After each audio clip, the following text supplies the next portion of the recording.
Oh, hi. Hello, family members, and welcome back to my channel. Sorry. Hi everyone, আমি আজকে চলে এসেছি তোমাদের সাথে। আজকে আমার মতো মাস্টার শেফ মানুষজন তোমাদের সাথে রেসিপি শেয়ার করতে চলে এসেছে, আর সেটা হলো ব্রেড টোস্টের রেসিপি। তোমরা তো সবাই জানো, তাই আমার মতো মাস্টার শেফের রেসিপি দেখবে তোমরা।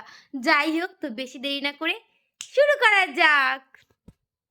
প্রথমেই একটা বাটিতে অল্প পেঁয়াজ কুচি নিয়ে সেখানে দুটো ডিম দিয়ে ভালো করে চিপকি পিসিং করে একদম একদম সুন্দর করে গুলিয়ে নিতে হবে। দেন একটা কাঁচি দিয়ে কুচি কুচি করে লঙ্কাগুলোকে নিতে হবে কেটে। তারপর সেই ব্যাটারটাকে ভালো করে গুলিয়ে একটু লবণ দিয়ে ব্রেডটাকে নিয়ে কুচি কুচি করে কেটে দিয়ে দিতে হবে গরম তেলে। তেলটা এখানে দেখানো হয়নি কারণ আমি অনেক তেলে দিয়ে ফেলেছিলাম। তারপর সুন্দর করে যেমন করে পারো তেলের যাতে গায়ে না ছেটে সেইভাবে করে দিয়ে দিতে হবে কড়াইয়ের মধ্যে, একটা ফ্রাইং প্যানে বা যেটার মধ্যে তোমরা বানাবে সেখানে। তারপর নাড়াতে না পারলে টিং টাং করে হাজারবার ট্রাই করতে থাকবে, কারণ কোশিশ করনে বালো কি কভি হার নেই হতি। আর এইভাবে করেই তোমাদের ব্রেড টোস্ট হয়ে যাবে তৈরি।